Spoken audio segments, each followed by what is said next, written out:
जब जब हामीसँग पद पैसा पहिचान र प्रतिष्ठा हुन्छ दुनियाँले हाम्रो औकात हेर्छन्। जब हामीसँग यी चिजहरू घुमेर जान्छन् अथवा यी चिजको अभाव हुन्छ त्यति बेला दुनियाँले उनीहरूको आफ्नो औकात देखाउँछन्। नमस्कार, म विश्व रमण नेउपाने सदा चाहिँ आज पनि एउटा नयाँ प्रेरक प्रसङ्ग लिएर यहाँहरूका सामु उपस्थित भएको छु। मेरो यो प्रेरक प्रसङ्गको 110औं श्रृङ्खला हो।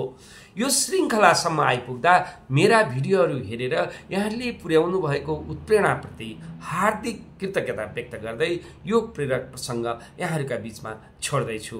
आदरणीय महानुभावहरू, एउटा घना जङ्गलमा बडा सुन्दर चरो सुन्दर स्वर निकालेर जीवन जगतका मीठा गीत गाउँदो रहेछ। यसरी उसको सुरिलो स्वर र मीठा गीतहरू सुनेर बटुवाहरू मन्त्रमुग्ध भएर ठिङ्ग उभिँदा रहेछन्, आनन्दित हुँदा रहेछन्। यसै क्रममा एकजना किसानले झोलाभरि किरा फट्याङ्ग्रा लिएर कतै जाँदै थिए। त्यही बेलामा चरो पनि मिठो स्वर निकालेर गीत गाइरहेको थियो। अनि गीत गाइरहेकै अवस्थामा चराले त्यो झोलाभरिको किरा देखेर किसानलाई सोध्यो, ए किसान दाई, तपाईँको झोलामा त किरै किरा छन्, कता लान थाल्नु भएको?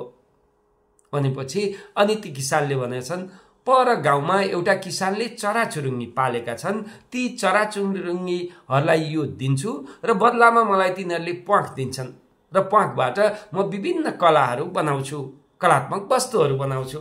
त्यसपछि त्यो चराले पनि यसो सोच विचार गर्यो, ओहो म पनि किरा फट्याङ्ग्रा लिन देश देशहर घुम्नुपर्छ, टाढा टाढा जानुपर्छ, जङ्गल जङ्गल चार्नुपर्छ, मेहनत गर्नुपर्छ, त्यो भन्दा त मेरो प्वाख लानुहोस्, मलाई त्यो झोलाभरिको किरा छोडिदिनुहोस्। त्यसपछि किसानलाई पनि ठिकै लाग्यो प्रस्ताव, आखिर मलाई चाहिएको त प्वाखै हो अनि उसलाई किरा। त्यसपछि दुईटैले सम्झौता गरे, हरेक दिन उनले किरा ल्याइदिने, उसले बदलामा प्वाख दिने। अनि यसरी यो क्रम चल्दै चल्दै गयो। वर्ष दिन पुगेपछि त अब किरा पनि उसले खाइरहेको छ, कहीँ जान परेको छैन, मेहनत गर्नु परेको छैन, पसिना चुहाउनु परेको छैन, अनि घरमै बसेको छ। चरा पनि खुसी नै थियो। तर बिस्तारै बिस्तारै जब जब उसका पखेटाका र अथवा जिउभरिका ती प्वाखहरू रित्तिँदै गए, ऊ त कुरूप बन्दै गयो। अनि त्यो प्वाख अथवा त्यो प्रकृतिमाथि उसले जुन चुनौती दियो त्यसबाट उसमा विभिन्न रोगहरू लाग्न थाल्यो। ऊ हेर्दा पनि नराम्रो देखिन थाल्यो र त्योबाट रोगहरू पनि आयो। ऊ अल्छी भएर गयो। अनि एक दिन त यस्तो अवस्था पनि आयो कि उसको जिउमा एउटा पनि प्वाख छैनन्। अनि किसानले पनि अब आफूले प्वाख नपाउने भएपछि किरा ल्याउन छोडे। अनि ऊ अब उडेर जाउँ, फट्याङ्ग्रा किरा खोज्न जाउँ भने उसको जिउमा प्वाखै छैन, पखेटामा कुनै प्वाखै नभएपछि ऊ यताउति हिँडुल गर्ने अथवा उड्ने, टाढा टाढा गएर शिकार खोज्ने शक्ति र बरकत नै उसको हराएर गयो। त्यसपछि उसले पश्चातापको आगोमा जल्नु बाहेक उसँग कुनै विकल्प रहेन।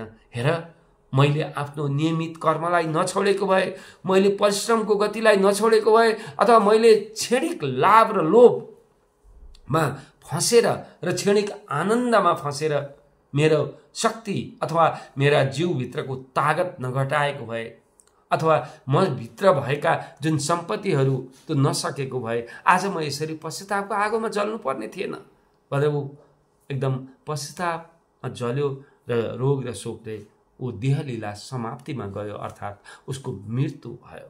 हेर्नुहोस् त, क्षणिक सुख, शैल र शान्ति खोज्दा जीवनमा दुःखद परिस्थिति भोग्नुपर्छ। त्यसैले सुखमा नमात्तिने र दुःखमा नआत्तिने र आफ्नो कर्मको गतिलाई नछोड्ने मानिसहरू नै महान मानिस हुन्छन्।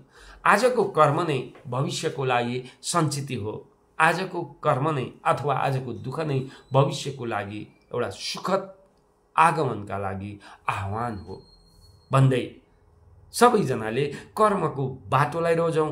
सोझो बाटो र छिटो सम्पत्ति कमाउने लोभ लालसामा लागेर आफ्ना जीवनका नियमित बाटाहरू नबिर्सौँ भन्ने प्रेरणादायी प्रसङ्ग यही छोड्दै पुनः अर्को पटक अर्को प्रस्तुति लिएर यहाँहरूको सामु आउने नै छु।